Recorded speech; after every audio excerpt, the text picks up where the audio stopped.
Acho que podemos começar, né, cara? É? O Pode Vinícius vai começar, por começar. favor. Você conduz aí, Adriano, por favor. Tá, então, bom, só para fazer uma apresentação muito rápida, então hoje o artigo, né, vai ser apresentado por mim, pelo Vinícius, né? O Vinícius vai começar apresentando, agradecer a todo mundo aí que está assistindo aqui, com certeza vai ter muito retorno positivo, e o Vinícius vai começar e depois eu pego aí da metade mais ou menos para frente e termino. Vai lá, Vinícius. Tá bem, valeu, Adriano. Então, oficialmente, bom dia a todos e todas. A gente vai apresentar esse artigo que vem sendo um esforço nosso, que surgiu lá desde quando eu fui tutor da disciplina do Adriano de Macro 2, né, no estágio docência do mestrado. Então, na época, a gente preparou um material para os alunos da disciplina do Adriano sobre moedas digitais. Depois disso, a gente escreveu uma nota, né? A gente aproveitou que a gente já tinha lido os textos e por ser um tema muito atual e interessante, a gente escreveu uma nota que foi publicada no terceiro boletim do FIND, e agora essa apresentação que a gente vai fazer é de um esforço de transformar essa nota num artigo, então é a primeira versão desse artigo. Então, ele é chamado Moedas Digitais de Bancos Centrais, Considerações sobre um Futuro Não Tão Distante. Bom, então, as moedas digitais são um assunto, é um assunto que está tendo muita repercussão recentemente, né, e vem sendo objeto de crescente interesse por parte de bancos centrais, tanto de economias desenvolvidas quanto economias emergentes. Já de início, é importante destacar que as moedas digitais não existe uma forma definida para elas ou uma configuração específica, elas comportam diferentes configurações, né? E justamente por comportar diferentes configurações, um aspecto comum na literatura que a gente analisou é o destaque para as incertezas sobre os potenciais custos e benefícios da implementação dessas moedas digitais, né? Então, justamente essa definição, a forma como elas vão ser desenhadas, pode ter implicações em diferentes aspectos, né? Como a adaptação do sistema financeiro, a resiliência, né, em comportar a introdução dessas moedas digitais, até a eficácia da política monetária, a funcionalidade do sistema de crédito, dos meios de pagamento e outros pontos que a gente vai abordar ao longo da apresentação. Então, justamente por isso, a gente já destaca que não é possível abordar essas moedas digitais dos bancos centrais de uma forma geral e homogênea. E o nosso artigo também, ele não vai buscar apresentar muitas respostas sobre esse tema, visto que não existem muitas respostas no momento. Então, a ideia, por ser um tema muito atual, é justamente organizar esse debate, né, para mostrar o que se entende por moedas digitais de Banco Central, trazendo a literatura internacional mais recente possível e analisar as possíveis implicações decorrentes dessas moedas digitais, dependendo da arquitetura que elas vão ser configuradas, né, antes da implementação. Não sei se o Adriano quer dar uma palavrinha aqui. Não, muito rapidamente, tá? Acho que o Vinícius falou muito bem já, principalmente da motivação, né? Mas por ser um tema que realmente essa questão das configurações, da arquitetura, ela pode variar muito, né? Você pode analisar as consequências sobre aspectos muito diferentes, né? E não só na economia, mas tecnologia, direito à privacidade, uma série de coisas. Então, é claro que é um primeiro esforço que deixa uma série de lacunas, né? Assim, é mais uma questão de tentar, como o Vinícius falou, organizar ou até propor um debate, as discussões, do que fazer um estudo que fale sobre diversas implicações, né? Mas segue aí, Vinícius. Beleza.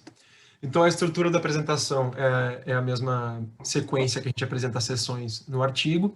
Então, na primeira sessão, a gente fala um pouco das moedas digitais e apresenta a tipologia de moedas como um todo, justamente para definir o que é a moeda digital e diferenciar em relação aos outros ativos financeiros, sejam moedas ou não. Na segunda sessão, a gente traz um pouco das motivações dos bancos centrais para a implementação desse tipo de moeda e traz os exemplos de alguns projetos que já estão em andamento, em diferentes fases, né, de andamento ao redor do mundo. Por fim, a terceira sessão aponta as possíveis configurações que essas moedas podem assumir e as diferentes implicações decorrentes dessa arquitetura, né? Então, a primeira coisa seria definir as moedas digitais, como a gente já falou, é um pouco complicado por ser muito amplo, mas tem dois elementos comuns que são citados na literatura, que são a moeda digital, para ser uma moeda digital do Banco Central, ela tem que ser, obviamente, digital e emitida pelo Banco Central, mas mais importante ela tem que ser um passivo do Banco Central, né? E também tem que ser denominada na unidade de conta nacional. Sendo denominada na unidade de conta, permite que essa moeda digital exerça as 3 funções tradicionais da moeda, que é o meio de troca, a unidade de conta e a reserva de valor. Então, a gente apresenta aqui uma tipologia das moedas, né? A gente não, né? A gente mostra a tipologia foi construída pelo Beck e o Garrett, no artigo deles de 2017, em que eles vão classificar as moedas entre 4 critérios, né? Quanto ao emissor, quanto à forma, quanto ao acesso e quanto ao mecanismo de transferência. Então, o emissor pode ser o Banco Central ou outro, a forma pode ser digital ou física, o acesso ele pode ser de uso geral, né? Que seria uma moeda de varejo, ou de uso restrito, que seria uma moeda de atacado. E, por fim, os mecanismos de transferência, que ele pode ser centralizado, ou seja, com um intermediário, ou descentralizado, né, que seria sem intermediário, que é o que se chama peer-to-peer. Então, para dar uma palavrinha sobre esse mecanismo de transferência, porque eles podem, o centralizado, o intermediador, ele pode ser tanto o Banco Central quanto outras instituições, né, como bancos comerciais, e o peer-to-peer é um mecanismo de transferência direto, né, que seria via um objeto representativo, como um token, como é o próprio papel moeda, só que o papel moeda, nesse caso, é físico, e no caso de uma moeda digital, o token seria também um token digital, ou baseado em contas. Essa distinção do mecanismo de transferência também pode ser feita a partir do sistema de validação dessa transferência. Então, essa validação ela pode ser direta, indireta ou híbrida. Então, se ela for direta, todas as operações, né, de transferência dessa moeda seriam processadas pelo Banco Central e as pessoas físicas teriam uma conta direto, né, junto à instituição. No método indireto, é uma moeda digital como passivo dos intermediários e não do Banco Central. Então, esses intermediários seriam responsáveis pelas validações e teriam que manter depósitos no Banco Central equivalentes ao saldo dos clientes. Mas reparem que aqui a moeda digital não seria um passivo do Banco Central. Então, a literatura, um artigo que a gente coloca lá até no trabalho, é do Frataz 2021, ele vai chamar, se for esse método indireto, esse sistema indireto, ele vai chamar a moeda digital de sintética, e não como uma verdadeira moeda digital de Banco Central, justamente porque, nesse caso, ela seria um passivo dos intermediários e não do Banco Central. Por fim, teria um sistema híbrido, né, que a moeda digital entraria como passivo do Banco Central, portanto, se configurando como uma moeda digital de Banco Central, mas o sistema de processamento e o registro das transações seria via intermediários. Então, a principal diferença entre o indireto e o híbrido é justamente essa questão do passivo, né? Enquanto no indireto o passivo seria dos intermediários, no híbrido ele voltaria a ser do Banco Central e, por isso, sim, considerado uma moeda digital de Banco Central.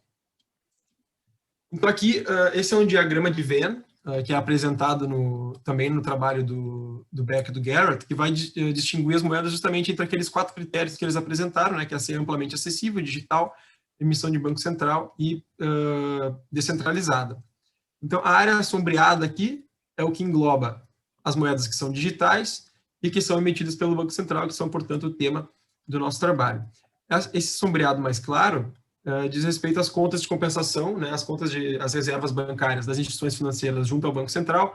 Isso é um tipo de moeda digital que já existe há bastante tempo, então ela não seria uma potencial inovação, e por isso a gente deixa elas de fora ao longo do nosso trabalho. Então, o que a gente vai analisar seriam essas 3 aqui, essas 3 áreas sombreadas mais escuras, e aquela que cumpre todas essas condições, essa seria a moeda digital do Banco Central, a de uso geral, né, que seria amplamente acessível, digital, emitida pelo Banco Central, e teria a possibilidade dessa troca descentralizada.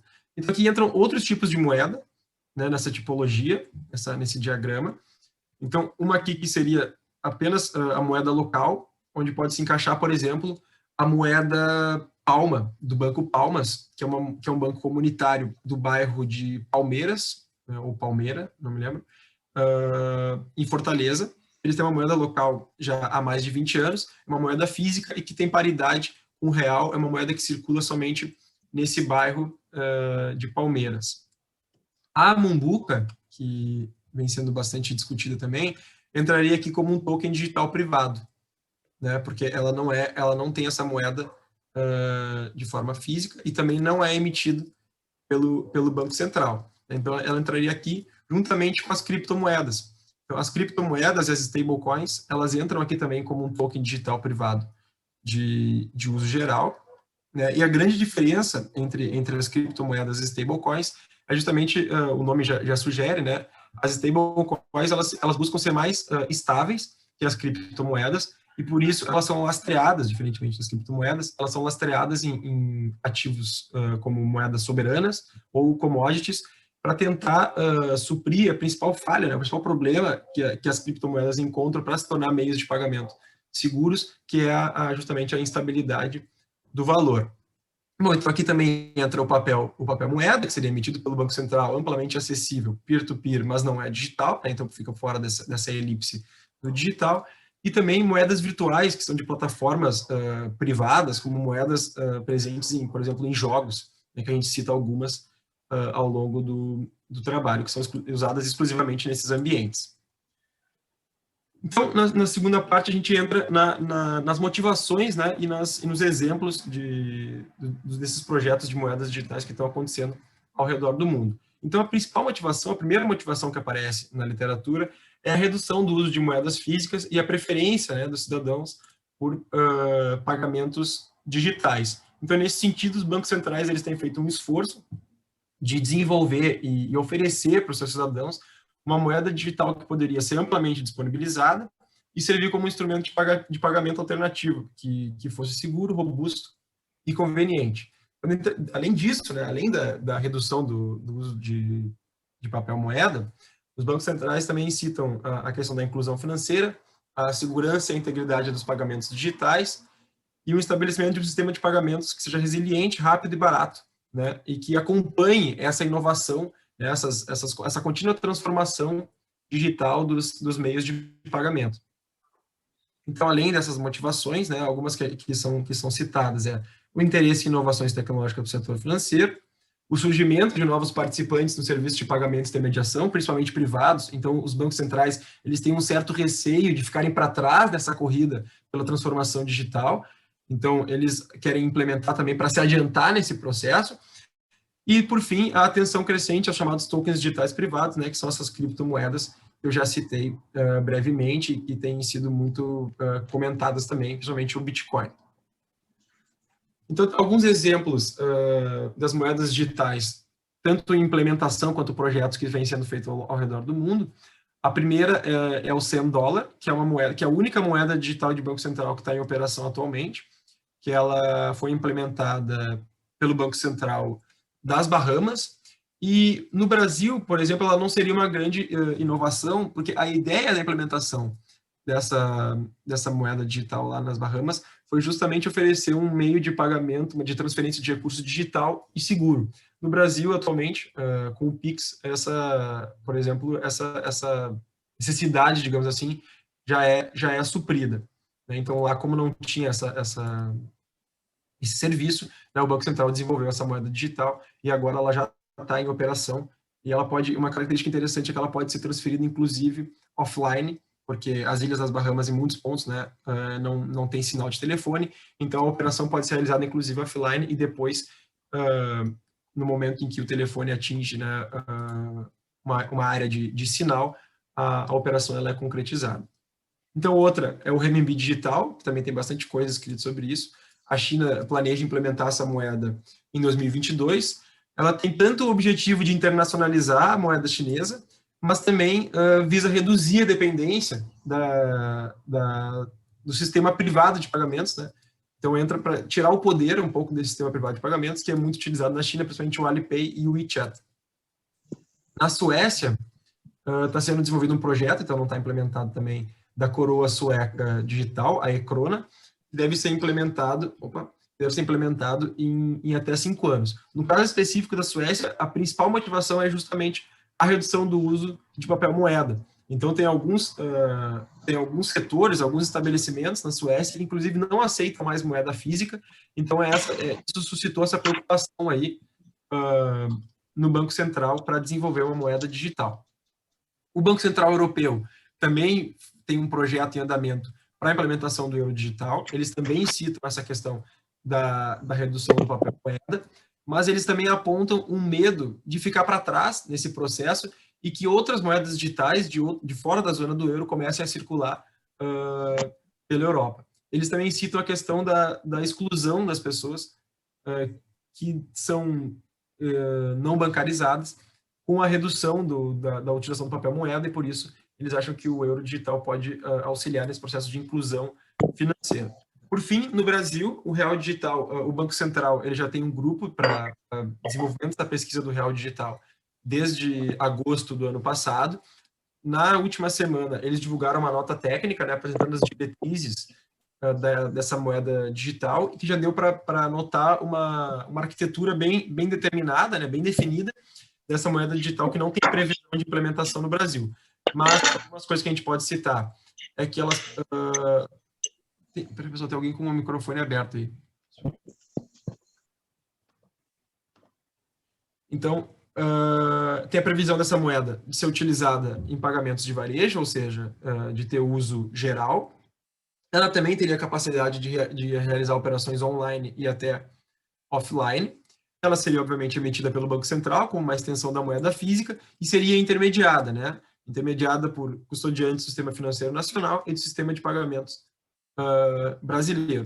E um ponto importante que já é destacado nessas diretrizes do Real Digital é a ausência de remuneração dessa moeda, porque um ponto que se debate muito na literatura, que pode ter potenciais impactos aí no sistema financeiro, é que se essas contas junto ao Banco Central oferecessem uma espécie oferecesse remuneração, né, para o saldo que ficaria lá, como se fosse uma conta poupança. Então, o Banco Central já anunciou que o real no Brasil, o Real Digital, não vai ter remuneração. Então, essas diferentes configurações dessas moedas, elas suscitam muitos debates, né? Então, e tornam com que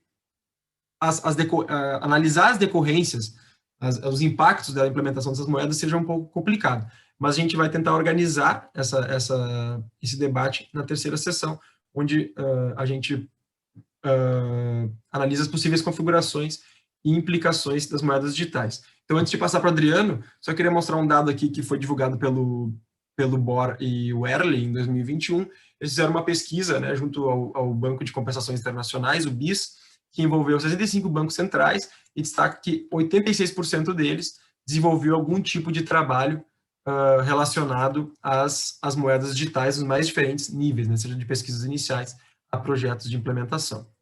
Então, eu passo para ti, Adriano. Não sei se tu vai querer compartilhar a tua tela. Eu vou compartilhar a minha, porque tem algumas mudanças.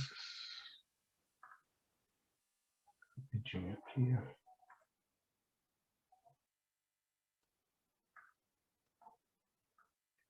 Ok.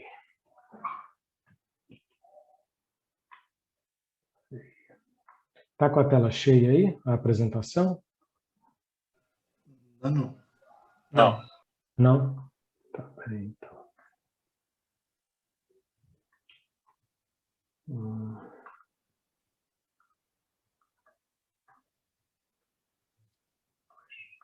Deve estar em outra tela, tenta dar um Alt Tab de repente. Sim, eu uso o Google Meet nas aulas, por isso que eu estou apanhando aqui. Stop share, vamos de novo. O pessoal não está ainda. Vamos de novo.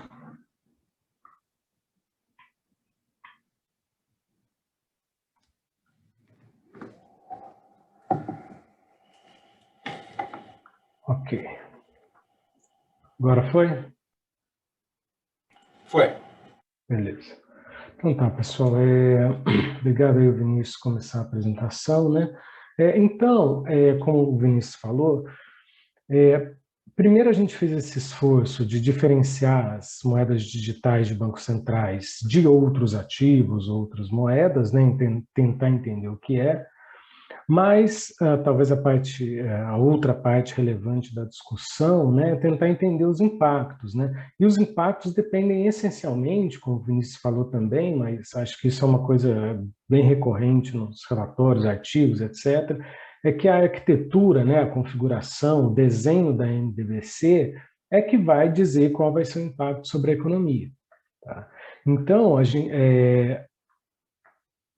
o que vem saindo aí dos projetos são projetos que tendem a ter pouco impacto, né? Mas assim, o potencial das moedas digitais é um potencial de provocar mudanças bastante relevantes no sistema, né? Assim, o potencial não indica que é uma tendência, a tendência é ao contrário, acho que a tendência é ter não tantos impactos, mas assim, a depender da configuração que ela tomar, ela pode ter impactos bastante significativos, né? Então, alguns elementos, né, das arquiteturas das moedas digitais, ou seja, o que o Banco Central pode escolher para montar o seu sistema, né, que a gente selecionou aqui para investigar as consequências, se vai ser, né, sistema direto, peer-to-peer, via token digital ou via contas, né? A disponibilidade operacional, se consegue ter um sistema 24 horas como Pix ou não, se vai ter ou não pagamento de juros e se eventualmente vai ter algum tipo de limite de retenção. Tá? Então, a gente tem esse quadro que a gente apresenta, aqui eu peguei uma versão um pouco mais reduzida até do que o quadro que a gente tem no artigo, né? Então, por exemplo, o papel moeda, ele te dá a possibilidade de ter a disponibilidade 24 horas por dia, 7 dias por semana, afinal ele não depende de internet, luz elétrica, nem nada, né? O sistema, no caso da moeda digital de Banco Central, né? E aqui outra coisa também importante, a gente não está tratando aqui das consequências para a moeda digital de Banco Central de atacado, né, que seria usado só por grandes instituições financeiras, nem transações internacionais, né, e nem as reservas, que, como o Vinícius falou, as reservas já são uma forma antiga da moeda, né. Então, o papel moeda, ele permitiria isso, né, essa disponibilidade 24 horas por dia, 7 dias por semana, ele, afinal não depende de nenhum sistema, mas tanto por token via contas, uma moeda de uso geral também permitiria. Outra questão que é bastante discutida aí sobre as moedas é se é possível ter anonimato em relação ao Banco Central, né? Uma coisa que o papel, aí aqui a legenda, né? Esse símbolo aqui é a característica existente ou provável, se tiver entre parênteses, possível, e com um xizinho aqui, característica atípica ou improvável, né? Então, o papel moeda, ele te dá anonimato em relação ao Banco Central. Quando eu faço uma transação com dinheiro, ela não é rastreada, né? Então, eu paguei ali, ninguém sabe para que eu usei, para quem eu dei, de onde veio o dinheiro, né? Então, permite esse anonimato. O sistema via token, ele poderia ter esse anonimato também, né? Ele pode ser tanto identificado como pelo anonimato. Então, seria mais próximo à criptomoeda, né, que você teria basicamente, né, digamos, uma carteira digital com uma senha, né? Quem tiver a senha é o dono dos recursos, né? Então ele usa até um termo em inglês, I know, therefore I own, né? Eu sei, portanto eu sou o possuidor. Se eu tenho a senha, eu posso usar esse recurso, né? Como a moeda é o portador, não importa quem é. Se você tem a moeda, você é o possuidor dela. Já um sistema via contas não permite esse anonimato. Então, uma questão muito sensível em relação a essa implementação da moeda digital é o grau de anonimato, né? E é claro que você pode ter algum grau também que seja possível identificar, mas essa privacidade seja protegida por lei, né? Aí entra a questão de se as instituições funcionam ou não, quanto o cidadão está protegido disso, né? Mas é uma questão bastante delicada também, tratada aí nos artigos. Mecanismo de transferência direta, evidentemente, por papel moeda é possível, né? Você dá um dinheiro diretamente para alguém. Um sistema via conta, você tem necessariamente um intermediário financeiro, por token seria possível também. Pagamento de juros no papel moeda não é possível. Moeda digital de Banco Central, tanto via token como via conta, é possível. E limite de retenção também, os dois tipos de moeda digital de uso geral, é possível, né?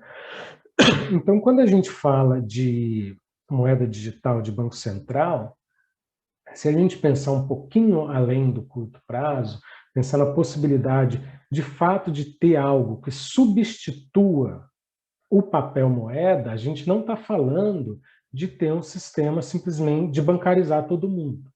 A gente está falando de um sistema, né, que permita que seja um uso mais próximo do papel moeda do que de uma conta bancária, embora seja digital.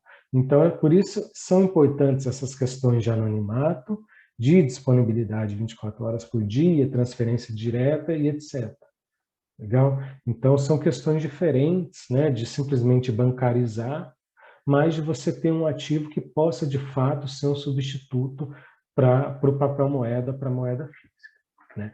Então, alguns requisitos mínimos, né? Então, a moeda digital do Banco Central, ela tem, no mínimo, que funcionar tão bem quanto os meios de pagamento já existentes.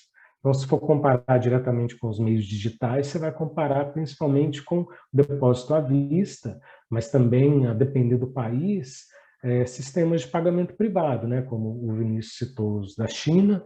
Aqui no Brasil a gente tem, se usa o PayPal, tem o próprio da Americanas, né? O AMI, mas não é tão difundido como é em outros países, né?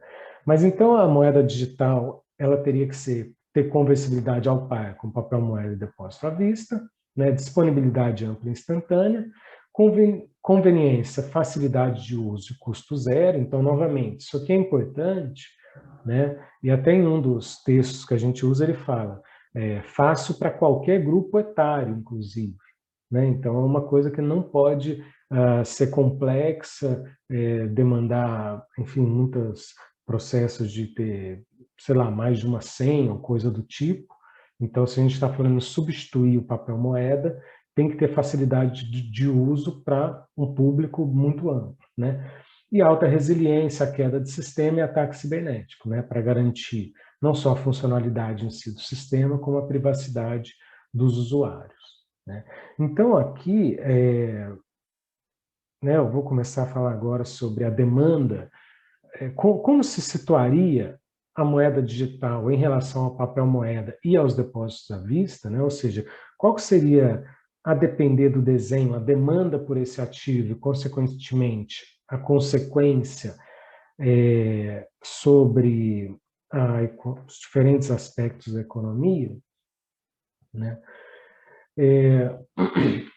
Então, ele tem que cumprir esses requisitos mínimos aqui, porque, de certa forma, a moeda digital de Banco Central ela vai ser, pelo menos para meios, para sistema de pagamento, uma concorrente dos depósitos à vista, né? Então, em diferentes textos também que a gente leu, se fala isso, né? Não adianta, nós já temos sistemas muito bons, né? Aqui no Brasil, né, agora com o Pix principalmente, né, a dificuldade que as dificuldades que você tinha para não usar papel moeda, elas foram bastante sanadas, né? Você consegue hoje pagar por transferências praticamente tudo, né? Então, assim, por que ter uma moeda digital, né? E por que alguém demandaria?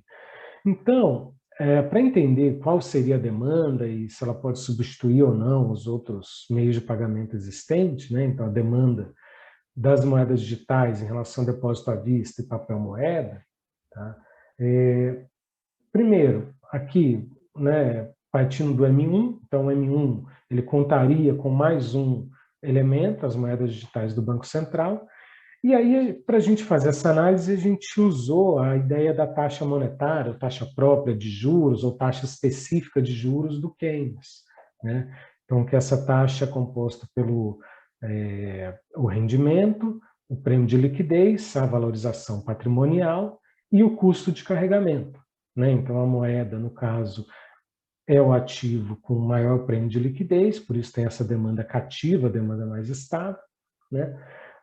Como que a moeda digital de Banco Central se situaria nisso, né? Então, para os três ativos, MDBC, depósito à vista e papel moeda, a valorização patrimonial nominal é zero, né? Você não tem nenhum rendimento, e o rendimento real é o inverso da variação de preços, né? Se você tem inflação, você tem uma perda real, deflação, um ganho real. Então, é a mesma para os três, né? Já em termos do prêmio de liquidez, a gente sabe que o papel moeda em relação aos depósitos à vista tem uma liquidez maior, né? A moeda é o ativo de maior liquidez da economia. Aí aqui já entra mais uma, né, suposições, mas a gente pode pensar que a MDBC vai ter o mesmo prêmio de liquidez justamente por ser um passivo do Banco Central, né? Então você não tem risco.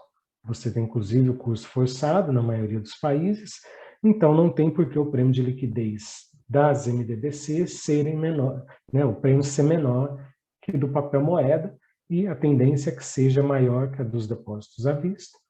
Embora, a depender da confiabilidade, da resiliência do sistema bancário, essa diferença tende a ser cada vez menor, né? Acho que no Brasil, por exemplo, que a gente tem um sistema bastante seguro, não é necessariamente funcional, mas é seguro, acho que tem pouca gente que se sente insegura tendo um depósito à vista, né? Então, o prêmio de liquidez, acho que tende a ser uma diferença, em muitos países, bem pequena, tá? Pelo menos em períodos de normalidade. Quanto ao custo de carregamento, o papel moeda ele tende a ser maior, principalmente para grandes valores, né? Porque, enfim, uma dificuldade prática de você guardar grandes valores em notas, né? Então o custo de carregamento ele tende a ser maior. Das MDBC em relação ao depósito à vista, novamente, vai depender da funcionalidade e eficiência do sistema implantado, né? Então, se for um sistema difícil de usar, mais difícil do que usar um cartão de débito, um Pix, mesmo o PayPal, outros mecanismos de pagamento privado, então ela pode ter um C um pouco mais alto. Se for um sistema bastante eficiente, então ela pode ter um custo de carregamento menor ou igual ao dos depósitos à vista, né? Mas tenderia a ser menor do que a do papel moeda, tá legal? Então, assim, novamente, aqui, a depender da arquitetura que assumir o desenho, a configuração que assumir as moedas digitais do Banco Central, né, a taxa de juros ela pode ser, né, essa taxa própria aqui de juros, ela pode ser até maior que do papel moeda e do depósito à vista. Mas, novamente, vai depender da eficiência do sistema, como ela for desenhada, e como funciona essa arquitetura. Então, a princípio, é difícil argumentar, é difícil afirmar se vai ter uma grande fuga de papel moeda, uma grande fuga de depósito à vista, né? Por enquanto, é difícil afirmar alguma coisa. Tá?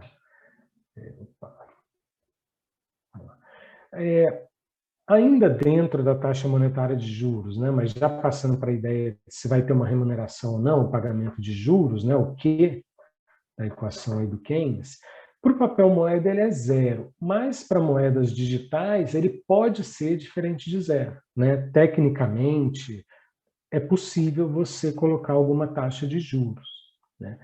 E o mais interessante aqui é se você conseguir colocar diferentes taxas de acordo, por exemplo, com a natureza do detentor, né? Então, se é um fundo de investimento, se é pessoa física, se é empresa, etc., de acordo com o montante, tá? Então, o Banco Central calibrando a remuneração, se for o caso da moeda digital, né, ele pode condicionar essa demanda, né? Se ele, por exemplo, quer que tenha uma demanda maior no começo, para as pessoas irem se acostumando com o uso, etc., ela pode pôr uma taxa de juros para remunerar isso, então tornar mais interessante que os outros, né? Então, a depender ou não, se você coloca um rendimento, né, se ele vai ser igual ou não à taxa básica, ou se ele vai variar de acordo com diferentes critérios, você pode condicionar aí essa demanda também. Em relação à política monetária, a principal vantagem de você conseguir colocar uma taxa de juros sobre as moedas digitais, né, de bancos centrais, é romper aí a fronteira zero, né? Você conseguir trabalhar mais facilmente com taxas negativas e aumentar a eficácia da política monetária. Claro que isso só né, essa potência só vai ser significativamente aumentada e, de fato, você conseguir romper essa fronteira zero se o uso de papel moeda já for muito baixo, né, ou seja, a demanda por ela for baixa, e a depender da oferta também de papel moeda, né? Então, se você tem notas muito altas, se você ainda continuar fazendo notas de alta denominação, você dificulta romper a fronteira zero, né? Mas se você não tem notas tão altas assim, isso acaba facilitando, né? Mas, obviamente, que para grandes valores, mesmo notas altas não resolvem muito. tá? Mas, enfim, é uma possibilidade que, se já tiver disseminado o uso de moeda digital de Banco Central, em detrimento até do papel moeda, então a ideia da taxa negativa fica muito mais fácil de ser aplicada, tá?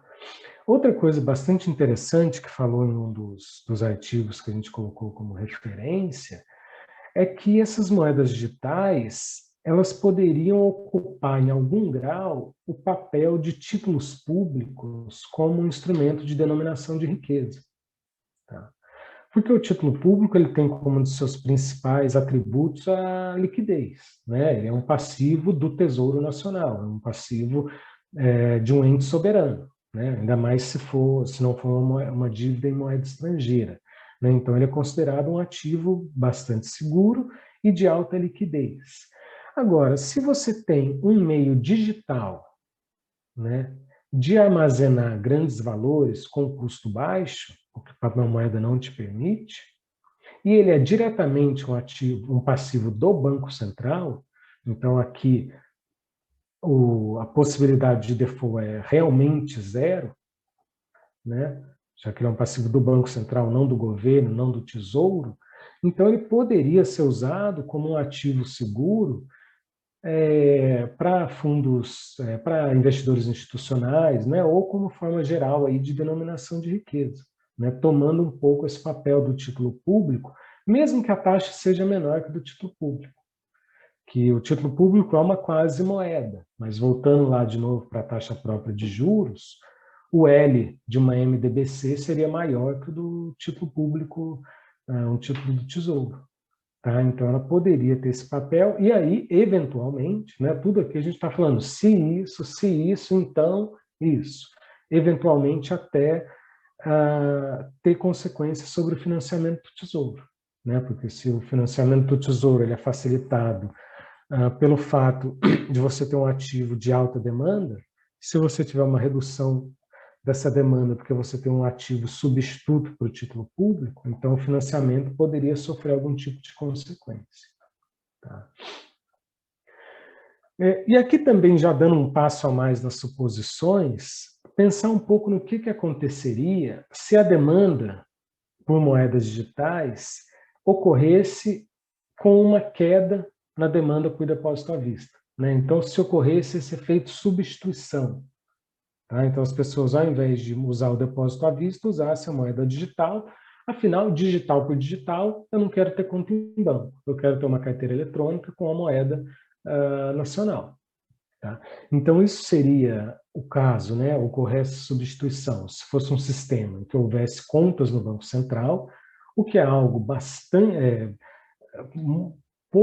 pouquíssimo provável, né? Assim, a ideia de que os bancos centrais vão querer eles próprios abrir contas para a pessoa física, para, enfim, fazer os sistemas de pagamento, ou se fossem via tokens digitais, o que é uma realidade não próxima agora, mas uma realidade mais factível do que ter contas no Banco Central, né? Como eu falei, quando você pensa em substituir o papel moeda, não seria via bancarização, seria mais via objetos digitais que funcionassem como uma carteira digital, né? Então, nestes casos, né, se houvesse esse aumento da demanda com uma queda do depósito à vista, a intermediação financeira poderia ser prejudicada, porque poderia prejudicar, dificultar a captação dos bancos, né, a captação de depósitos pelos bancos, afetando o multiplicador bancário e encarecendo o crédito, né? Então, poderia reduzir a oferta e o custo do crédito. Então, se ainda hoje os depósitos são uma fonte importante dos bancos comerciais, né? A partir do momento que você introduz uma inovação financeira que tire a atratividade dos depósitos à vista, você pode ter implicações sobre a intermediação financeira, né? Então, afetar aí o custo e a oferta do crédito. E, nesse sentido, também, ocorrendo essa menor oferta de recursos, né, uma maior dificuldade dos bancos captarem depósitos, se eles tiverem que recorrer mais ao mercado de reservas, poderia, eventualmente, novamente, em cenários um pouco mais extremos, vamos dizer, o Banco Central ter que começar até a aceitar outros tipos de colateral no mercado de reservas, né? Não só títulos públicos federais, tá? O que faria com que o Banco Central afetasse diretamente a liquidez e preço de um conjunto maior de ativos, né? Não só dos títulos públicos federais, mas de um conjunto maior de ativos. Okay, deixa eu dar uma aceleradinha aqui. Outro aspecto interessante também, relacionado aqui também mais à estabilidade financeira, é a possibilidade de você potencializar as corridas bancárias, né? Porque uma corrida bancária tradicional que a gente conhece é você fazer uma fila no banco, né? Você ir ao banco, sacar o dinheiro e guardar o dinheiro em casa. E se houver a possibilidade de você, né, pelo celular, tirar o seu dinheiro do banco e colocar numa carteira digital, tendo agora um ativo que é um passivo do Banco Central, que é totalmente seguro, né?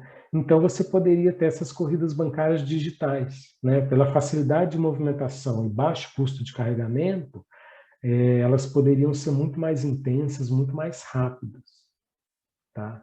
Então, embora, enfim, você possa ter algum tipo de trava, mas ela não depende, não tem mais essa limitação física, né? De você literalmente fechar a porta do banco. Então, tem esse fenômeno da corrida bancária digital também. Tá? Então, dois pontos importantes aqui sobre essa questão da intermediação financeira, né?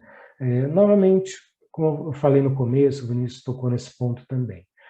São análises preliminares, né? Não tão aprofundadas aqui, mas uma coisa que é interessante é que a gente poderia não ver muitas diferenças, ou o Banco Central ele poderia implementar uma moeda digital que tirasse, em parte, o papel dos bancos no sistema de pagamentos.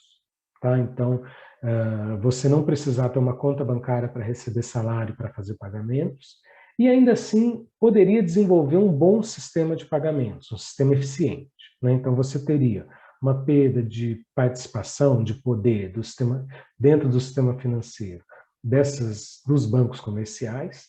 Tá? Então, isso poderia ser substituído, poderia ser desenvolvido um bom sistema de pagamentos, mas o mesmo não vale para o crédito, certo? Então, o Banco Central ia começar a ter um sistema de crédito. Né? Quem vai fazer esse papel do banco comercial se houvesse uma queda significativa de depósito à vista, da demanda das pessoas por depósito à vista? Não só crédito, mas outros serviços também. Né? O banco ele presta uma série de serviços.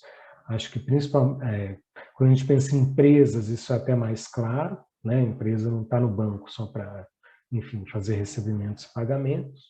Tá? Então, uma coisa que é muito recorrente nos relatórios, e tem até um discurso do presidente do BIS, o Cartens, agora não tenho certeza se é esse o nome, mas é algo assim, um mexicano, né? É que a moeda digital do Banco Central não deve ser colocada como algo que vai tirar o espaço de instituições financeiras privadas. Né? Então, eles reforçam isso o tempo todo. O objetivo da moeda digital não deve ser tirar o espaço deles, não deve ser o Banco Central ocupar o espaço que essas instituições ocupam.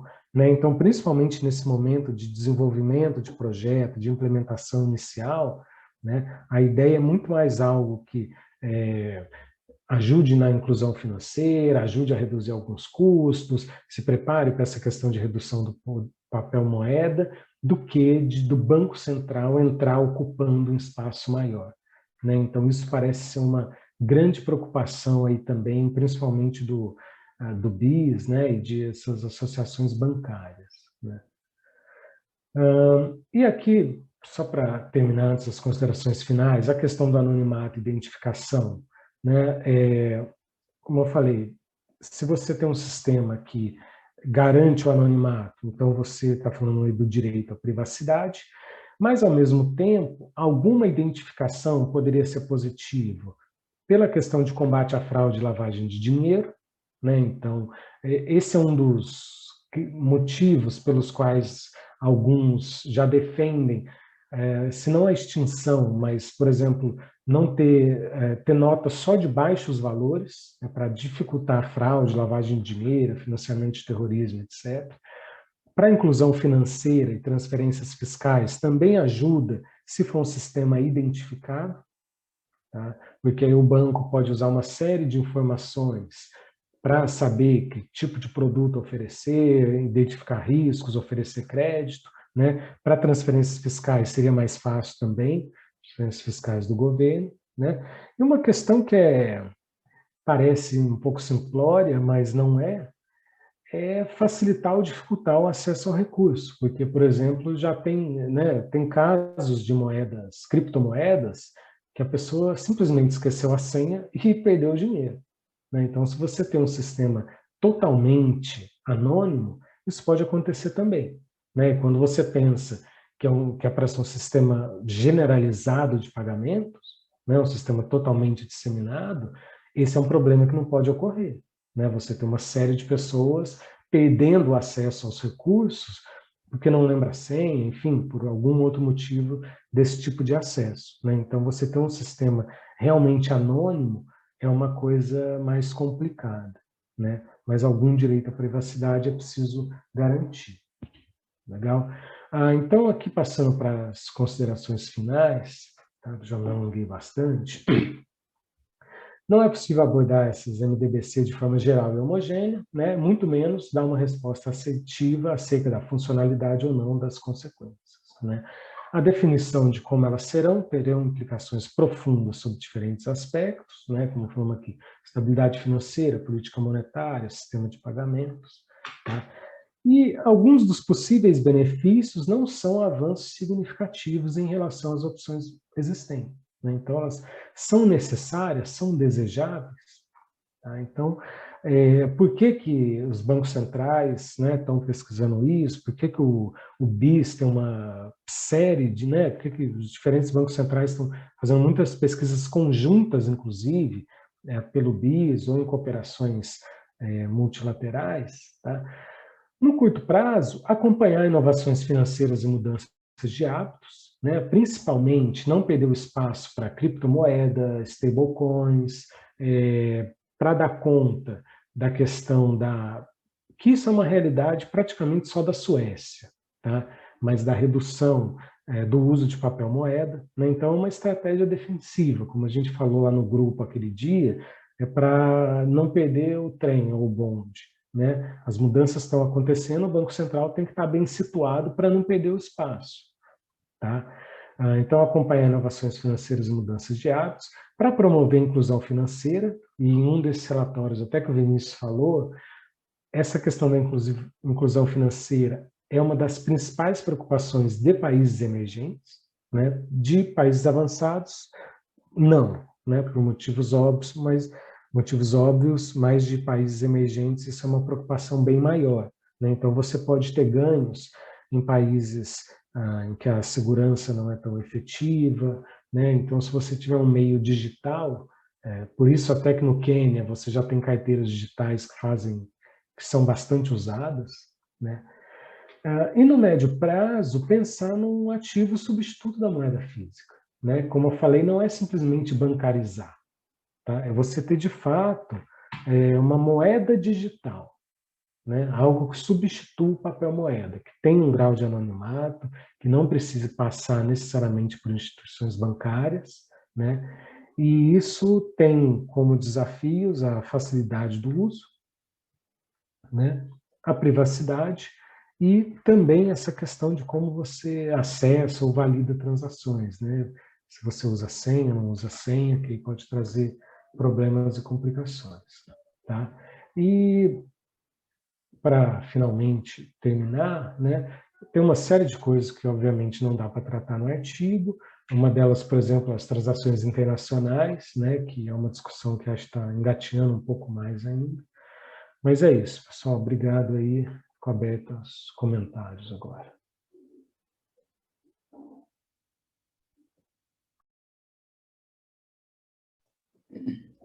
Hoje já tem um inscrito, Adriano.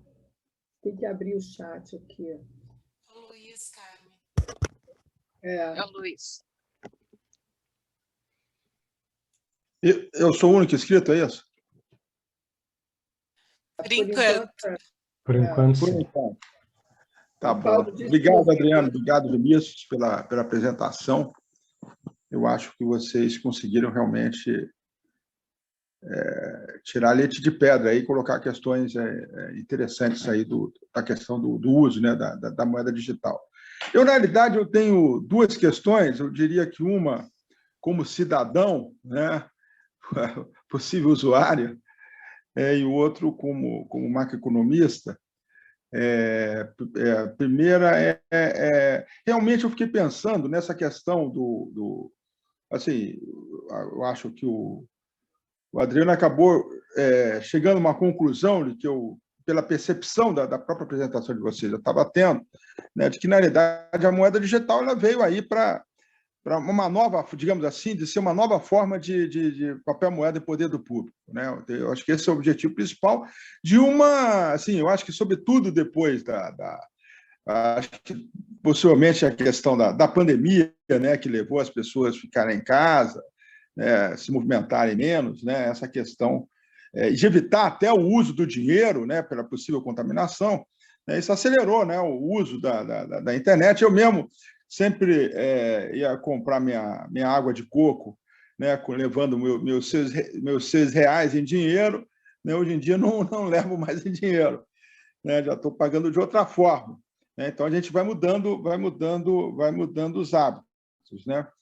É claro que tem questões assim, digamos assim, mais culturais. Eu acho que o Brasil, particularmente, ele tende a ser uma sociedade, eu diria, em certo sentido, bastante americanizada, né? Por exemplo, na questão de ter um sistema financeiro desenvolvido, o uso bastante intensivo de cartões, né? De débito, de crédito. Diferentemente, por exemplo, vejo a Alemanha, por exemplo. A Alemanha tem uma característica, né, diria que é uma característica cultural, é um país que gosta muito de ter feira, né, feira para você comprar objetos, feira para você comer alguma comida, essas coisas, e assim, é dinheiro, você só paga em dinheiro. Você dificilmente você vai pagar alguma coisa em cartão nessas feiras. Então, é típica de uma coisa, de ser uma coisa, digamos assim, mais artesanal, né? Então, acho que... E, assim, eu fico pensando um pouco, assim, como digo, diria mais do que cidadão, como consumidor, né? Muitas vezes a gente faz aquela pergunta, né? Vem cá, tem desconto se eu pagar com cartão de débito, se eu pagar com dinheiro, né? Então, tem aí uma questão, aparentemente, você tem uma questão de diferencial de custo de carregamento, né? De que o papel moeda não tem nenhum tipo de custo envolvido, né? E o depósito à vista, acredito que tem alguma taxa que eles pagam no cartão de débito, o cartão de crédito certamente tem alguma taxa, né? Então, estou supondo que assim, a moeda digital só pode funcionar se ela tiver, nesse sentido, o custo de carregamento zero, né, nesse sentido.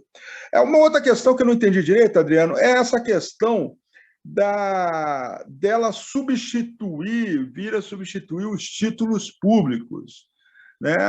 Assim, eu vejo como é que seria isso, né? Ela vai ter uma remuneração, vai substituir os títulos públicos, tem a característica de ser risco zero, né, dado pelo Tesouro, e ter alguma remuneração, né? Então, é aquela situação que você mantém as suas reservas por segurança, ou você um dinheiro que você ainda...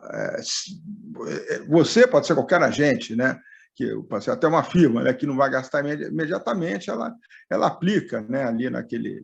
Usa o próprio banco também, os próprios fundos de investimento, né? Então, eu fiquei em dúvida com relação a essa questão de ela poder, eventualmente, competir com os títulos públicos para essas finalidades. Seria isso. Obrigado pela apresentação.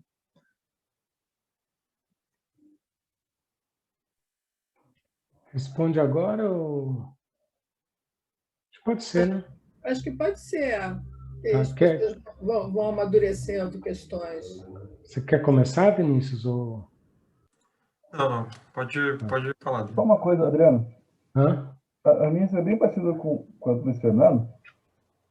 Você puder já perguntar, então, que complemento.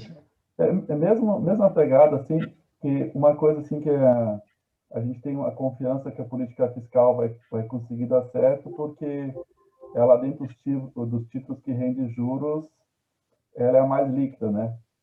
Então, nesse sentido, você não tiraria a liquidez dos títulos públicos e, com isso, limitaria muito o potencial da política fiscal e a segurança que a gente tem que vai, mesmo com a alta rolagem, consegue, porque o sistema financeiro não tem tantas outras opções, aí isso não dificultaria a política fiscal. Complementando. Assim.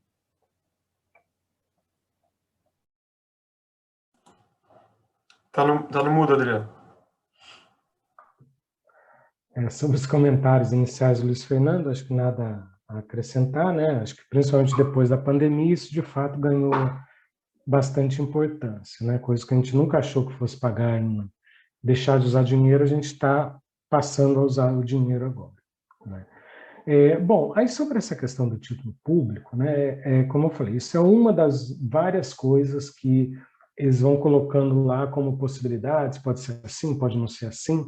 Isso seria mais o caso, né? Se as MDBC pudessem pagar juros, né? Ou se o governo escolhesse pagar juros sobre essa moeda, então você tem um saldo nisso, você vai receber juros. E por que de certa forma, eu acho que isso assim é algo a ser considerado, né? Porque ele é risco zero, tá? Melhor, mas é quase zero. Ele é moeda, mas é quase moeda, né? Você tem, não pensando só no risco de default, de inadimplência, né? Mas pensando também na liquidez, por exemplo, se você tudo bem, são muito líquidos? São. Mas há possibilidade de ter perda patrimonial? Há. Né? Há possibilidade de ter alguma perda, pequena que seja? Há. E com a moeda digital? Não. Né? E ela pode ser substituída no sentido de que nenhum fundo de investimento vai manter seus dinheiros em papel moeda. Né? Porque isso é, obviamente, né, inviável, o custo seria muito alto, etc. Mas você tem um ativo agora, que ele é digital, então que ele é custo zero, tem algum rendimento, e ele é de fato risco totalmente zero, né? Então eu vejo que isso é algo que pelo menos precise ser considerado. Né? Então, na verdade, no artigo ele fala até que mesmo se não pagar juros, por ser algo com uma facilidade de né, estocagem, né, de manter o recurso, custo de carregamento zero, tá? Então você teria essa possibilidade, né? Não seria depósito remunerado, que hoje é habitual? Sim, também é, mas a diferença da moeda digital de Banco Central é que ela é plenamente acessível. Eu não consigo, se eu quiser, eu não posso ter uma conta remunerada no Banco Central hoje. Eu até li um artigo hoje que tem o cara lá falando assim, a novidade da moeda digital do Banco Central não é ser virtual, não é ser digital, é ser plenamente, ter amplo acesso. É que todo mundo vai poder ter. Tá? Então, o depósito remunerado é uma moeda digital? Mas só é acessível aos bancos, né? Não é acessível a outros fundos, etc. Tá? Então, eu vejo que, nesse sentido, ela pode ser um ativo seguro, até mais seguro que o título público, embora essa diferença tende a ser muito pequena, não deixa de ser mais seguro. Tá? Aí, Maurício, eu não entendi se você estava mais concordando com o que eu falei ou discordando, no sentido de que se isso poderia dificultar a política fiscal e a rolagem de dívida? Isso, É isso? no sentido que, até reforçar pelo seu argumento agora, porque justamente seria risco de fato zero, e a política fiscal tem um risco de liquidez de mercado, né, dependendo do prazo, então que daí realmente não seria bem mais atrativo, assim. É nesse sentido que eu vejo, por ser realmente tão atrativo para quem possui uma moeda que paga juros, que dificultaria a demanda pelos títulos públicos, né? E com isso, consequentemente, poderia eventualmente dificultar a rolagem de dívida. Então, assim, tornaria a política fiscal um pouco mais menos flexibilidade de atuação, assim. Sim, isso Sim, vai nesse sentido, embora, como eu falei, já esteja ali na terceira condicional, né? Se isso pode acontecer, né? Então, assim, mas é uma das coisas que o artigo coloca, né? Que eventualmente você poderia ter até uma maior dificuldade de fazer essa rolagem, né? Porque você tem esse, né? O Tesouro Nacional com o Banco Central, ele cria a demanda por esse ativo que o Tesouro Nacional emite, né? A partir do momento que você tem descontos, um mercado de alta liquidez, você cria demanda por esse passivo do Tesouro Nacional, né? Então, aqui, se você não reduzir a atratividade, mas se você coloca pode ser um pouco mais atrativo, isso pode sim, embora seja algo que eu acho que esteja ainda bastante distante, mas como uma possibilidade, eu acho que faz sentido, sim. É o medo do tal do fiscalismo, né? Se você já fala que tem alguns argumentos já falam que o Tesouro Nacional com alta dívida pode ter dificuldade de rolar, se tiver um concorrente maior, né? Mais argumentos para os anarcocapitalistas. Eu queria fazer só um comentário, Adriano, que a discussão, claro, ele é muito pertinente, mas como a gente comentou, essas inúmeras possibilidades de configuração das moedas, elas geram inúmeros impactos possíveis, né? Mas só salientando o caso brasileiro, que nessas diretrizes que foram lançadas na semana passada, eles já indicam a ausência de remuneração da moeda digital, né? Então, pelo menos nesse primeiro momento, essas questões, me parece até, a gente até comentou, mas me parece muito uma tentativa de promover o menor impacto possível no sistema financeiro, né? Então, me parece assim que o desenho dessas moedas digitais, as que estão sendo desenhadas agora, e particularmente no caso brasileiro, estão indo muito nessa linha, assim, né? De ser bem conservadoras, justamente para não promover impactos muito significativos nesse primeiro momento. Claro que depois, a depender da atuação aí dos interesses do Banco Central, isso poderia ser alterado, mas nesse primeiro momento eles já indicaram que a moeda digital que vai ser implementada não teria remuneração. Deixa eu ver se tem uma pergunta que não sei se faz muito sentido, mas assim, está claro que então a introdução, né, inicial, a preocupação é que tenha menos impacto no sistema financeiro. O sistema financeiro privado, ele recebe bem essa novidade? Existe algum posicionamento? Porque me parece que é um avanço importante, né, você caminhar na direção das moedas digitais dos bancos centrais. Então, em que sentido isso não estaria, reduzindo, sei lá, o espectro de atuação dos bancos do sistema privado? Não sei, faz sentido isso? Quer falar, Vinícius? Ou começo? Não, só rapidinho, me parece que faz sentido essa preocupação, Carmen, eu acho que é justamente por isso que os relatórios têm insistentemente colocado que a ideia das moedas digitais não é competir com esses sistemas de meios de pagamento privado, né? Mas, em compensação, por exemplo, na China, esse é um ponto colocado, né? Justamente para reduzir o poder desses sistemas, que é o Alipay e o WeChat. Então, acho que sim, poderia concorrer, mas pelo menos como vem colocando os relatórios do BIS, não seria essa a intenção. Eu acho que é justamente para não gerar esse incômodo, assim, né, nessa relação com o setor privado. Mas, enfim, acho que o Adriano pode complementar aí. Não, é isso mesmo. É muito curioso você ler os relatórios do BIS, e esse discurso que eu falei do presidente, que, assim, o tempo todo eles estão com uma questão muito sensível de que, olha, não é para tomar o espaço das instituições privadas, não é para tomar o espaço, né? As inovações, elas vêm do setor privado, o setor privado já é muito eficiente, a gente não precisa disso, tem coisas que o Banco Central não vai poder fazer. Então, assim,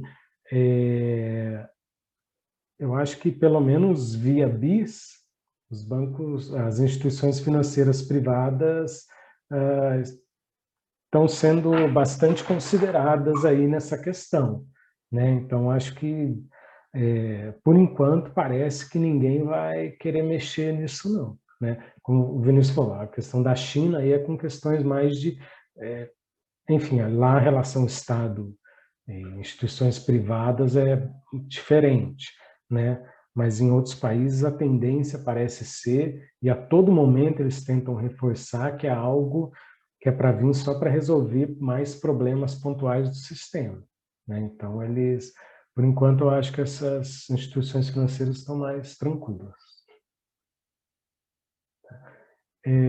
Tudo bem, cara?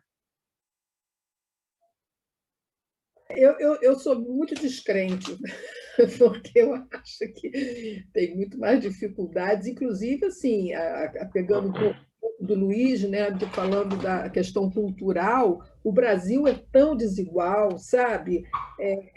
Eu fico imaginando, assim, o norte, o pessoal perdido no interior, acionando moeda digital. A moeda, papel moeda ainda vai continuar, quer dizer, vai levar bastante tempo, entendeu? Para você realmente ter assim essa ideia de inclusão com moeda digital.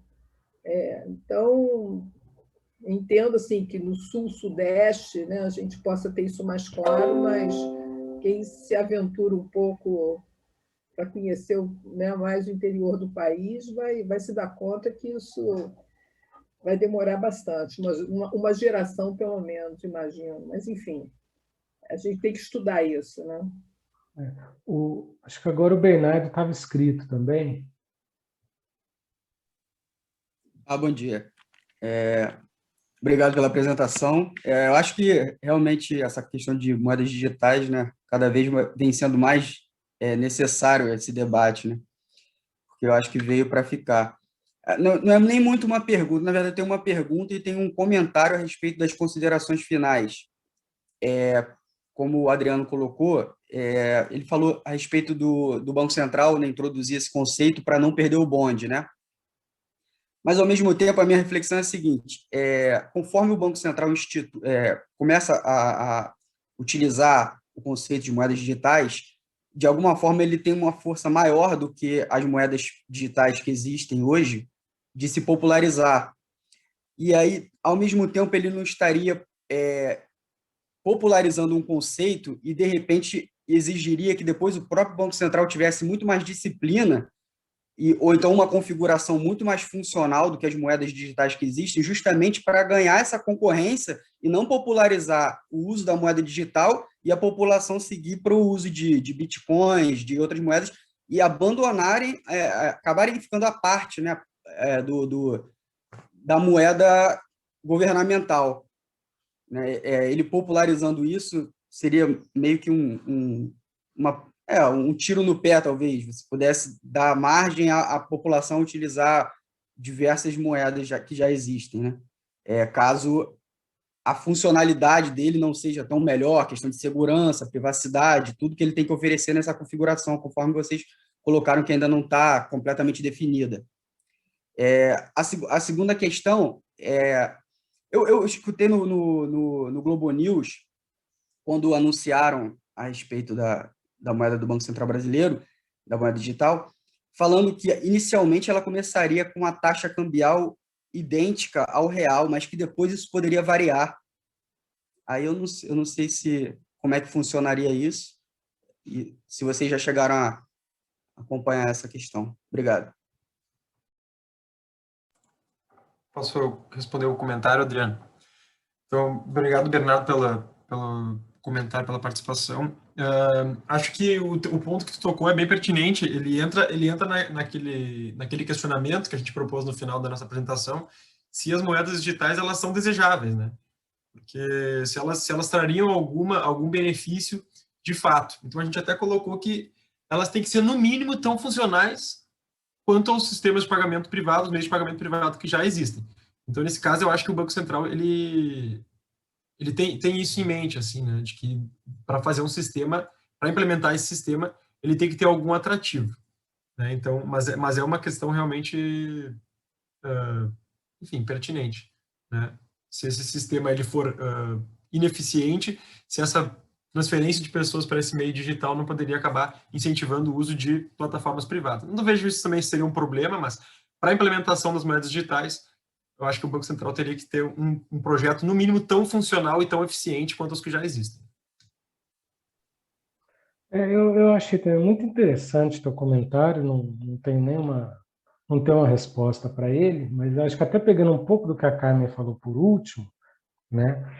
É claro que esse é um trabalho de gerações, só que a gente tem as gerações mais novas, né, que já, desde o começo, já tem muito mais familiaridade com qualquer tipo de sistema, não dá tanta importância à privacidade.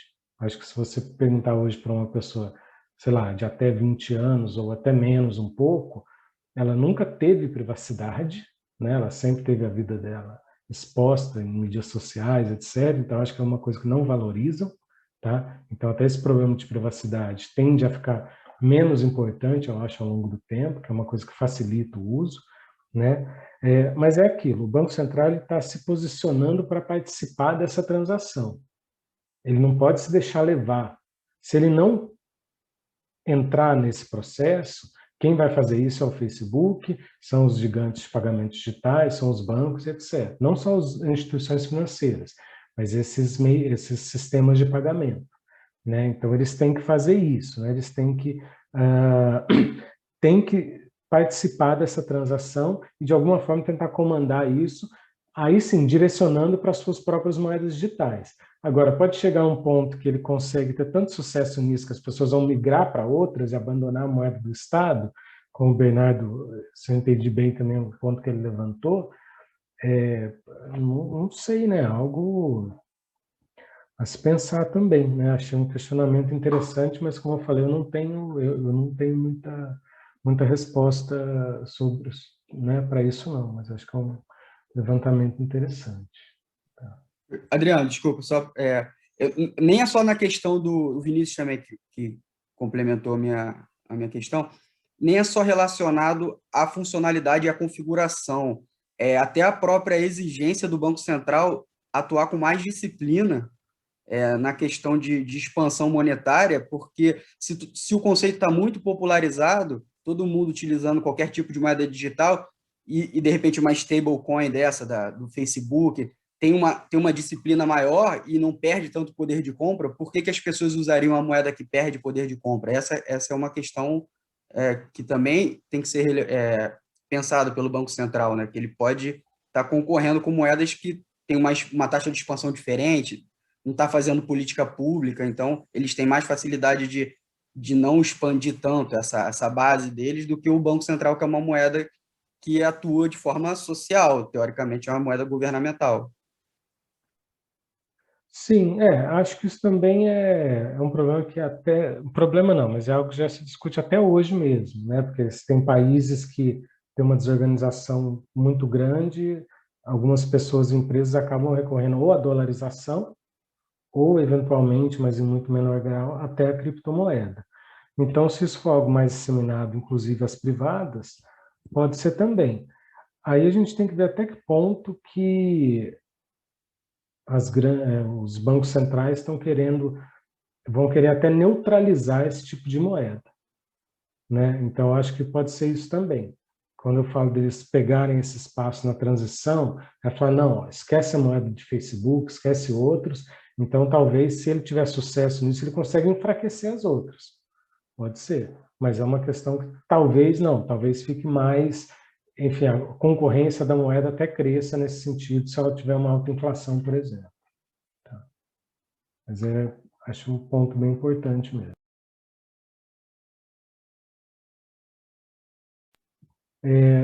Então, agora seria o Maurício, depois o Caio. Obrigado, Adriano. Então, assim, antes de fazer a pergunta rapidinho para complementar do Luiz Fernando, agora, então, comentário, assim, gostei bastante dessa sacada que vocês, não sei se foi uma sacada de vocês ou pegaram já de um artigo, não entendi bem, dessa questão da taxa própria de juros e fazer a comparação com o depósito à vista e papel moeda, é algo que eu não tinha lido ainda, achei bem interessante fazer, então, esse contraponto com a teoria de Keynes, achei bem legal vocês terem feito isso. Bom, aí eu tenho algumas perguntas também. Só um outro comentário, que essa questão do anonimato, eu não acho vantagem. Eu acho justamente tenta fazer lavagem de dinheiro com papel moeda, né? Então, se não tiver anonimato, eu acho melhor, que né, a gente já tem tantas tentativas, né, de fraude. Aí eu trabalho no Brasil, eu fiz alguns cursos sobre lavagem de dinheiro, assim, então tudo que eu, no meu entendimento, puder não ter anonimato, eu entendo como melhor para esses aspectos, assim. Eu não entendo como uma vantagem para o país, entendo uma vantagem para quem está portando a moeda, então, mas assim, acho que deveria ser não privada, no meu entendimento. Então, justamente por isso seria uma vantagem para o país se ela não fosse privada para combater o risco, então seria interessante. Seria uma das vantagens para o país implementar a moeda digital, caso não seja privada. Eu tenho uma dúvida em relação à condução, por exemplo, da política monetária em termos de meta Selic, né? Então, se faz o controle da Selic ali com o controle das reservas, que tem a ver com depósito à vista e tal.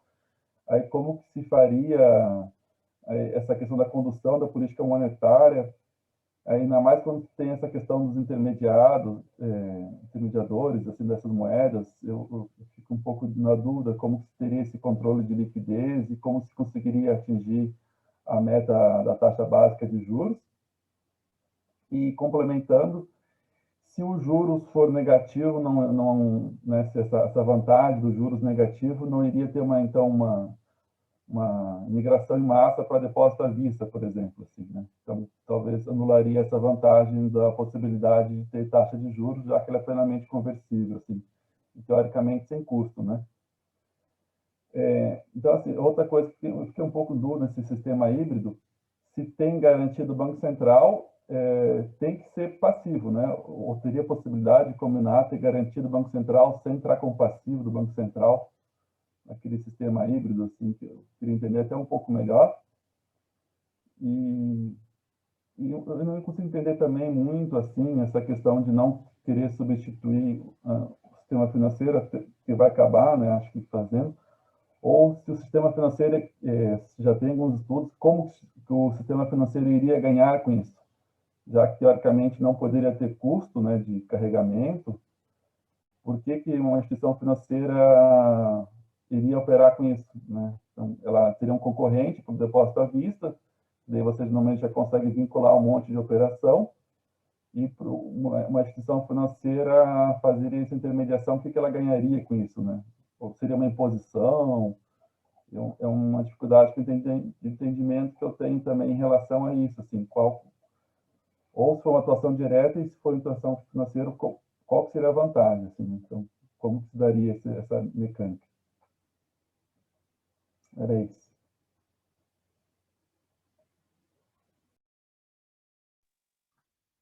Posso começar, Vinícius? O Maurício, então, o negócio da taxa própria foi a gente que pensou nesse jeito para, enfim, comparar onde ela ia ficar, né? A moeda digital de Banco Central, onde que ela se situaria entre os diferentes ativos, né? Assim, a questão do anonimato, ok, é bom para a questão de lavagem de dinheiro e tal, mas se você pensar na relação do Estado com o cidadão, é ótimo também você ter câmeras em cada metro quadrado da rua. Mas também é uma questão, né, que tem uma questão, digamos, política e mais complicada, né? De certa forma, você tem que resguardar o seu direito à privacidade, né? E a proteção desses dados, do que você consome, etc. Então, quando eu falo no anonimato, de novo, aí tem que pensar que você está falando em um substituto para o dinheiro. Em algum grau, para a sociedade, pensando em termos não econômicos, não é positivo ter algum grau de anonimato, proteção a certas coisas, né? Da mesma forma, eu falei, acho que é uma discussão parecida com ter câmeras na rua, né? É uma discussão nada trivial, né? Pô, mas você não está fazendo nada de errado, por que não vai ter câmera na rua? Não sei, eu não quero, mas assim, você tem o direito de querer um mínimo de privacidade, tá? E sem contar, e isso está falando na mão de estados que têm controles efetivos pela sociedade civil, seus próprios contrapesos, né? Agora, e para estados autoritários, então, aí nem se fala, né? Então, você controlar cada gasto que a pessoa tem, né, é algo também que é uma questão bem mais complexa, né, do que essa questão. Então, é uma questão mais complexa, mais delicada, né? Bom, a questão, vou pular uma aqui, porque eu não sei bem o que dizer, eu vou pensando aqui. Do híbrido, ele é um passivo direto do Banco Central, né? Digamos, as outras seriam, digamos, meros intermediários, como se fosse, por exemplo, pensando numa carteira virtual, como se fosse uma instituição que operasse essa carteira, digamos, tá? Essa é uma das questões, para te falar, Maurício, mais chatinhas que eu encontrei, acho que o Vinícius também concorda, que não é tão claro assim como funciona, mas uma coisa que, né, do sistema híbrido. Primeiro, o passivo é do Banco Central, né? Então, assim, você não está negociando um ativo, um passivo, um instrumento de uma instituição financeira. Eu não estou pagando com dinheiro do PayPal ou com cartão de crédito, Visa, não. Estou pagando com a moeda do Banco Central. Né? Acho que a ideia é pensar numa carteira virtual. Né? Então, ele é um passivo do Banco Central de fato. Né? Agora, a questão do híbrido é que o passivo é do Banco Central, mas, por exemplo, quem faz o controle de fiscalização de conheça seu cliente, lavagem de dinheiro, essas coisas, é a instituição que vai operar esse sistema. Tá? Então, digamos, seria mais uma operadora do que o papel de um banco mesmo. E qual o ganho para a instituição financeira nesse caso? Eu acho que não tem ganho. Eu acho que, principalmente em questão do sistema de pagamento, ele vai perder um papel. Tá? Os bancos comerciais vão perder um papel com essa moeda digital de Banco Central. Né? Então, por exemplo, eu preciso ter conta para receber meu salário. Agora, se existisse um mecanismo eficiente, fácil, para eu receber salário direto do Tesouro Nacional, eu talvez não precisasse do banco. A empresa vai continuar precisando de um banco. A pessoa que tem muito dinheiro, faz investimento, vai continuar no banco. Agora, a pessoa que só usa para receber o salário, pagar ali conta de luz, internet, sei lá o quê, eu acho que vai perder espaço. Então, nesse sentido, aí, tipo, então, obrigados, a discussão vai nesse caminho, assim, porque isso que eu queria entender, porque vai ter um custo de intermediação, né? Mas, não, aí para fazer a operação, para fazer o relatório, para fazer a fiscalização, aí e ela não vai ganhar nada, é isso que eu não consigo entender qual que é o ganho. Então, o Pix, o custo de transação é zero, mas é um estímulo para as pessoas terem depósito à vista na conta, e o banco acaba conseguindo ganhar com serviços, etc. Agora, nesse aí, eu não consigo ver qual que é a vantagem da instituição financeira fazer, a não ser se for cooptado, assim, ó, você tem que fazer isso. E você vai tirar uma vantagem de depósito à vista, que ela consegue trabalhar com o seu dinheiro, te oferecer fundo de investimento de gasto automático, etc., por uma coisa que ela não vai ter retorno nenhum. É só ter custo. Eu não consigo entender como que você vai incorporar instituições financeiras nisso. eu acho que é da mesma forma que se é uma moeda de curso forçado, eu acho que é no mesmo sentido. Tá? Agora, eu também não sei, assim, pensando agora, a partir do momento que eu transfiro, por exemplo, uma moeda virtual de Banco Central para um depósito à vista, ele virou um depósito à vista. Isso virou uma reserva para o banco. Então, acho que ele vai operar da mesma forma que ele opera o papel moeda, como curso forçado. Mas não tem uma... Assim, depois o Vinícius quiser comentar, mas eu realmente não tenho muito uma resposta para isso. Possivelmente não tenha nenhum benefício mesmo. É. Depender da configuração da moeda, se for nesse sistema indireto, claro, se for no direto, nem teria intermediários nesse sentido, né? Mas no híbrido ou até no indireto, é de se pensar realmente, porque possivelmente não teria nenhum benefício mesmo. Só custo. Pode ser, de fato, uma perda de poder desses agentes. Né? Acho que isso é algo para se pensar. Em relação ao negócio de controle de liquidez, Selic, eu também, para ser sincero, não tenho muito uma resposta sobre isso, que ele emitiria como ele faria o controle da própria base monetária. Né? Não, eu enxergo como um componente da base monetária também. Né? Então, da mesma forma que ele emite papel moeda, ele emite essa moeda virtual. Você não... entendo que não teria nenhuma instituição com poder de criar moeda a partir disso, tá? Então, assim, não sei o que mudaria, sinceramente. Porque, pensando assim, né? ele emite, na verdade, ele faz a transferência de reserva, né? E o Banco Central, o Banco Comercial que acaba disponibilizando a moeda por meio de pagamento, né? Então, ele consegue fazer esse controle da taxa de juros através da demanda de reservas, né, dos bancos. Aí, nesse caso, seria diferente, né? Que você vai ter uma liquidez direta.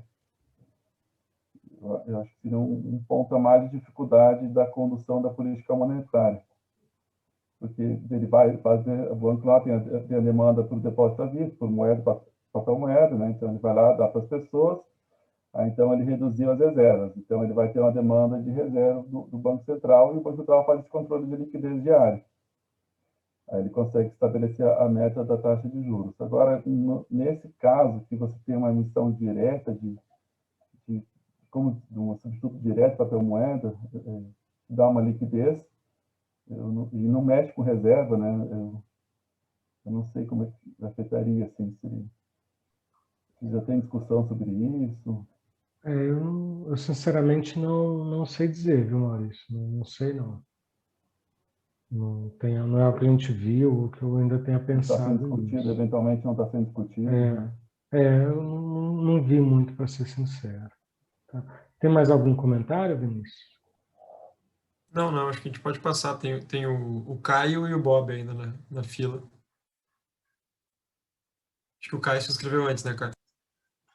Isso, mas é rapidinho. Obrigado, Vinícius, obrigado, Adriano, pelo artigo, gostei muito, mas eu caminho um pouco mais na linha da Carmen, assim, eu sou um pouco diferente em relação a essas moedas digitais, sabe, eu não consigo ver, pensando mais numa ótica regional, né, que é o que eu acabo estudando mais, eu não consigo ver, tentei pensar um pouco nela como um aliado para o desenvolvimento regional, pensando em como a moeda, né, no caso o sistema financeiro, poderia auxiliar no desenvolvimento de regiões periféricas. Né? Então, eu fiquei um pouco diferente em relação a isso. E o comentário que a Carmen fez sobre a questão geracional, né, que talvez a próxima, né, que vier já tenha mais facilidade para poder lidar com essa questão digital, eu também pensei sobre isso, acho que isso é possível, mas pensando mais isoladamente em termos de regiões, não somente aqui, né, mas em outros países também, quanto mais distante dos centros, né, quando a gente fala em digital, a gente está falando de luz, né, de energia, e o Adriano até comentou durante a apresentação dele. Então, supondo que todas as pessoas saibam ler e escrever, então elas têm um telefone, elas têm luz em casa, elas têm acesso à internet. Supondo que isso aconteça, né, o que eu acho bastante difícil de acontecer. Esse movimento de moedas digitais, esse movimento, principalmente por parte dos bancos centrais, isso não poderia gerar uma... Na verdade, a minha pergunta, ela entra agora, né? Se já tem uma discussão em relação a isso, se vocês leram.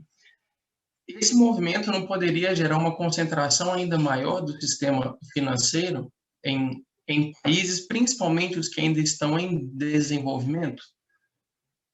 Principalmente pela capacidade de acesso dessas pessoas, dado a própria estrutura econômica do país e da região onde elas estão. É uma pergunta com um pouco de comentário também. Obrigado.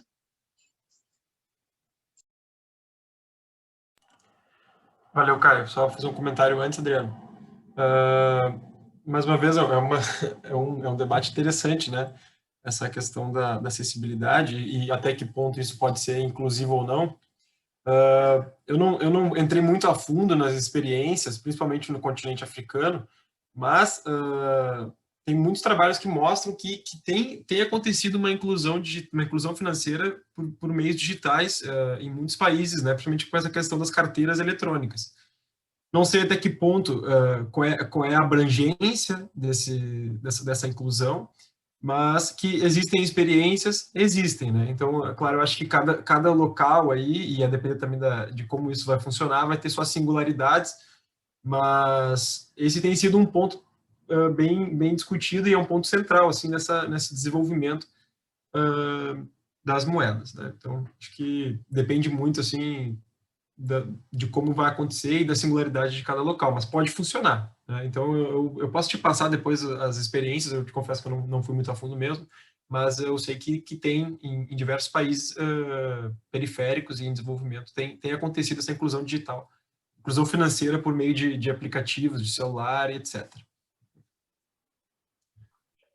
Eu vou um pouco, acho, nessa linha do Vinícius, cara. Então, assim, eu concordo e discordo de você. Eu concordo que essa é uma questão que poderia gerar mais desigualdades, você tem dificuldades.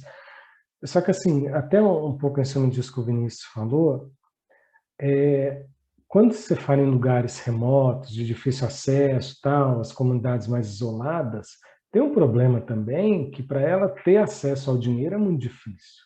Se ela receber um benefício, por exemplo, ela ir até o banco é muito difícil. Se ela tem um celular, e nem que seja tenha luz em um lugar um pouco mais perto do que tem um banco, ou aqui no Brasil, lotérica, eventualmente até correios, isso pode facilitar muito. E isso tem a ver com essa inclusão financeira e o uso disseminado em locais mais pobres, né?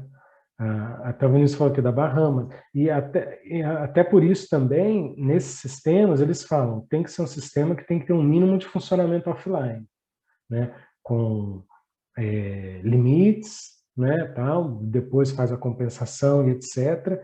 Então, uma questão importante, mas eu acho isso também, tem que pensar que pode ser difícil para ele ter luz, etc., mas é bem difícil também para ele ter acesso ao dinheiro em si.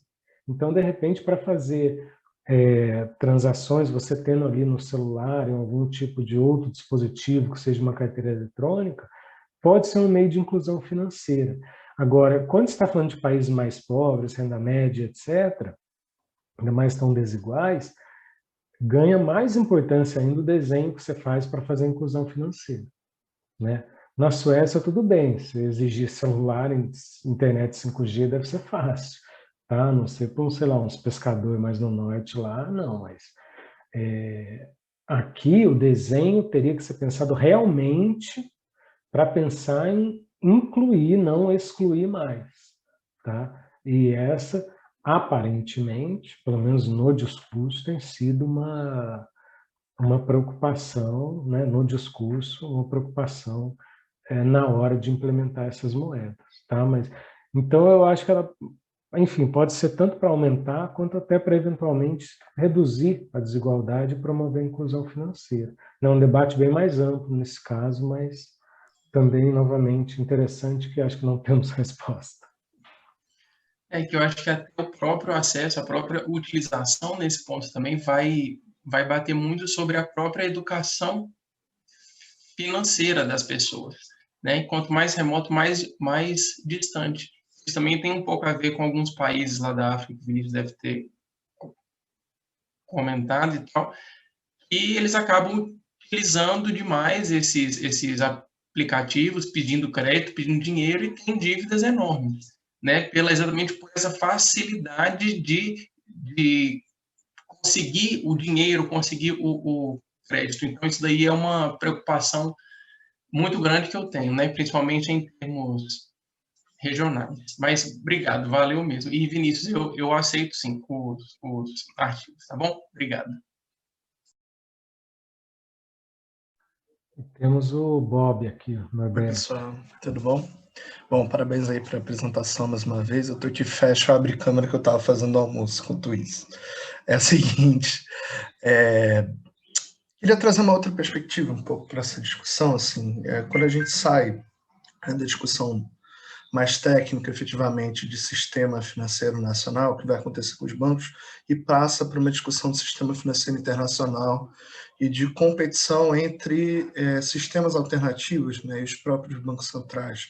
Vocês falaram um pouco rápido da China, não sei se eu perdi alguma coisa, assim, mas tenho uma ideia um pouco de ter um renminbi digital, isso eventualmente poder alçar o renminbi a uma posição de maior, vamos dizer assim, para usar a pesquisa da Bianca, né, alçar o renminbi na hierarquia monetária internacional.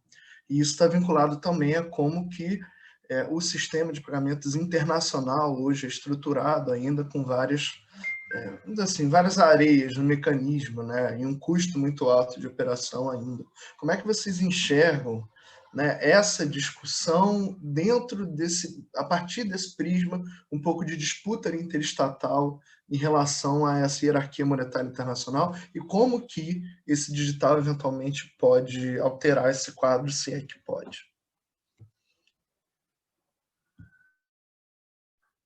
Quer começar, Vinícius?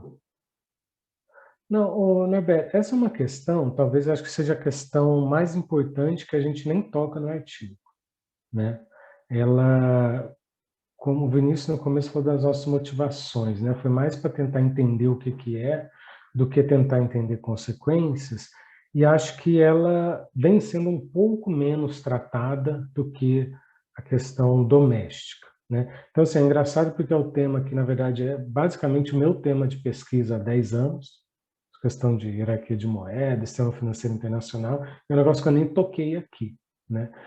Assim, então eu vou falar mais por achismos e poucas coisas que eu li, tá? Primeiro, eu não consigo ver diferença muita entre, assim, ter a moeda virtual, nesse sentido, né, a moeda digital, como algo que seja, de fato, um fator que vai impulsionar uma internacionalização da moeda. Tá? Eu não sei se essa é a questão relevante dentro dessa, né, tal moeda não tem aceitação, etc., mas agora que vai ser digital, vai ter. Tá? Mas, assim, é muito ainda uma percepção, vai um achismo mesmo ainda. Tá? É algo que, assim, eu não tenho leitura, tal, mas eu não consigo ver como que você fazer a moeda digital ele vai superar desde barreiras mais estruturais da hierarquia até mais simples, tá? Como na China você, enfim, relaxar controle de capitais, etc.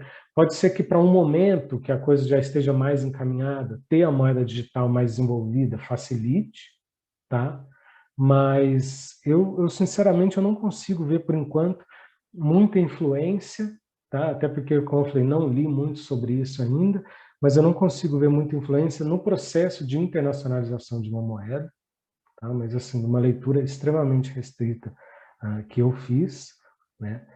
E agora, outra questão que eu acho que também está relacionada a isso e que eu também a gente também não teve, enfim, tempo, fôlego ainda para ir atrás, né?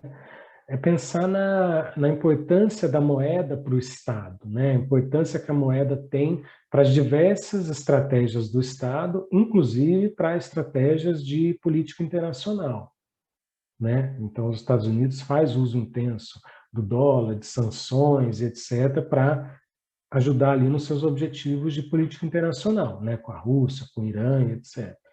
Então, talvez eu enxergue essa questão mais na discussão de reformar os sistemas de pagamento, né? Então, acho que a Europa está fazendo um para fugir do SWIFT, né?